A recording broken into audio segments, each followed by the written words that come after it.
diintu qiimay leedahay shayga qiimaha leh waxa lagu gartaa markaad adigu aad waxa qiimaha agtaada la had gashatid oday baa inankiisu ku yidhi aabba intaa oo sanaan masaariif ku siinaye bal maanta 1,000 shilin aabba ii keen buu ku yidhi 1,000 shilin dhididkaagaan rabaa inaan cune ku yaroo ciyaal magaalo weligii shaqo aan arkin aqalka hooyadii ku koray oo dhinaca baan u dhaafin markaasuu u tagay baa la yidhi hooyadii buu ku yidhi hooyo 1,000 shilin siiyo maxaad ka dhigayo anaa u baahan hooyaysi way siisay odagii aabihii buu u geeyey intuu nin lacagta soo shaqeeyay iska dhigay buu aabo waa tan lacagtii hoo oo ka qaado dab hortiisa ka baxayay buu 1,000 shilin ku tuuray odagii markaas waliba inankiisiiba hoosta ka yar eego saas u eegay markaasuu haddana 10 maalmood kadib buu ka yidhi bal beri toolana waan 1,000 shilin aabba waan kaa rabaa fariid baaba tahay adigu ye shaqadaaba taqaanaa 1,000 shilin ii keen hooyadii buu ku yar wareego hooyo lacag siiyo maxaad ka dhigay amaan way siisay hooyo moogta hooyo macaan oo keeno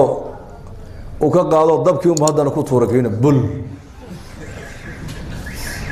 maalin muddo kadib uu haddana yidhi bal maantana aabbo fariid baaba noqotee oo tago hooyo 1,000 shilin siiyo war lacagta bariyahan aad iga gurto horta halkeed geysaa way runta ma ku sheegaa aabba igu yidhi ii soo shaqee anu shaqa ma garanaye isagaan markaa u geeyaa 1,000 shilin oo muxuu ka dhigaa odaygu lacagta wallaahi dab hortiisa ka baxayo buu ku tuuraa isaguna markaasay ku tiri war lacag la gubo anigu ma hayee orad magaalada u gal odayga waa mithaal yani mithaal xataa tafhamu shaqa tagay dad markaa wuxuu arkay nimana qaldhisaya buu arkay u waraysto maalintii imsaad soo shaqaysaayo caynkaasoo 1,000 shilino uu la shaqo tago adu wuxuu hawl soo qabanayba uu soo qabtay lacagtii hore lacagtan ma isku qiimaa markaa uu keenay odagii aabbo hoo